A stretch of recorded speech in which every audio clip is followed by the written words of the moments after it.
السلام علیکم دوستو، آج کی اس ویڈیو میں ہم جانیں گے قربانی کرنے کا طریقہ، قربانی کرنے کی نیت اور قربانی کرنے کی دعا اور قربانی کرنے کا طریقہ۔ میرے محترم بزرگوں، دوستو، سب سے پہلے تو میں نیت کے بارے بتا دوں کہ جو ہے دل کے ارادے کا نام ہے نیت۔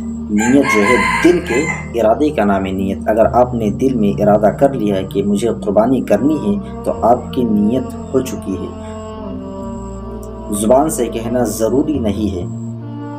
اللہ تبارک و تعالی دل کو دیکھتا ہے۔ ایک حدیث ہے، انما الاعمال بالنیات، عمل کا دار و مدار نیتوں پر ہے۔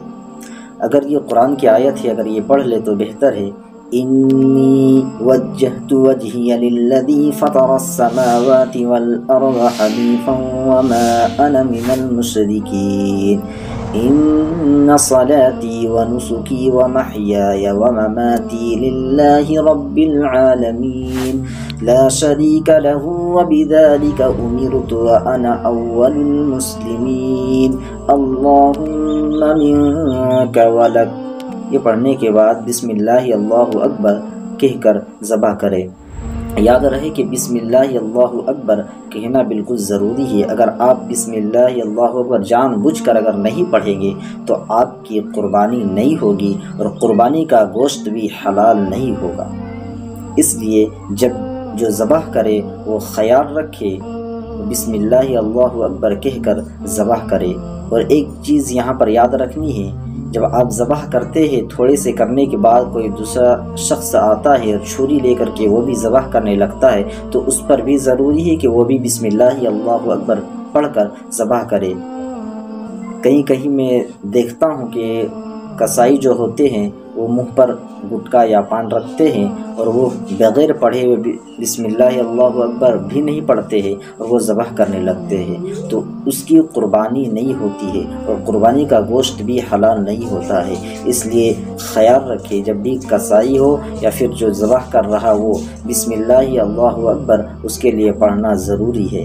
ذبح کرنے کے بعد یہ دعا پڑھے۔ قربانی کرنے کا یہ دعا مسنون دعا ہے، اگر ضروری بھی نہیں ہے، اگر دعا پڑھ لے تو بہتر ہے اور نہ پڑھے تو بھی قربانی ہو جائے گی۔ دعا یہ ہے، اللہم تقبل منی۔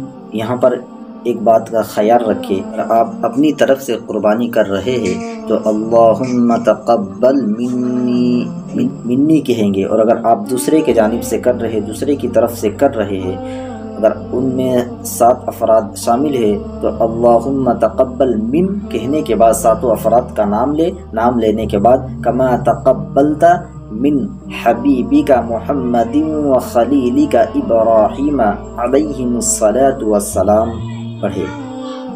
دیکھیے، قربانی کرنے کا طریقہ یہ ہے کہ جب آپ جانور کو لٹائیں تو ان کا چہرہ، ان کا منہ جو ہے قبلے کی طرف ہونی چاہیے، یعنی آپ بائیں پہلو پر لٹا دیں۔ تو بائیں پہلو پر لٹانے کے بعد ان کے داہنے پہلو پر اپنا داہنا پاؤں رکھنے کے بعد ذبح کرے اور تیز چھری سے جو ہے بالکل ذبح کرے، اس لیے کہ جانور کو دقت نہ ہو۔ یہ نہ ہو تو کم از کم 3 رگیں تو ضرور کٹنی چاہیے۔ اور بھی ایک چیز یہاں یاد رکھے کہ 4 رگیں کٹنے کے بعد جو ہے زیادہ بھی نہ کاٹے، اس لیے زیادہ کٹ جانے کے بعد جانور کو جو ہے تکلیف ہوتا ہے۔ اس لیے یاد رکھے کہ 4 رگیں کٹے، زیادہ بھی نہ کٹے۔ یہ ہے آج کا ویڈیو۔ اگر آپ کو پسند آئے تو ویڈیو کو لائک کریں، اور اگر آپ ہمارے چینل پر نئے ہیں تو ہمارے چینل کو سبسکرائب کریں اور بیل آئیکن کو دبانا نہ بھولیں، تاکہ میں جب بھی اسی طرح کا ویڈیو اپلوڈ کروں تو سب سے پہلے ویڈیو کی نوٹیفیکیشن آپ تک پہنچے۔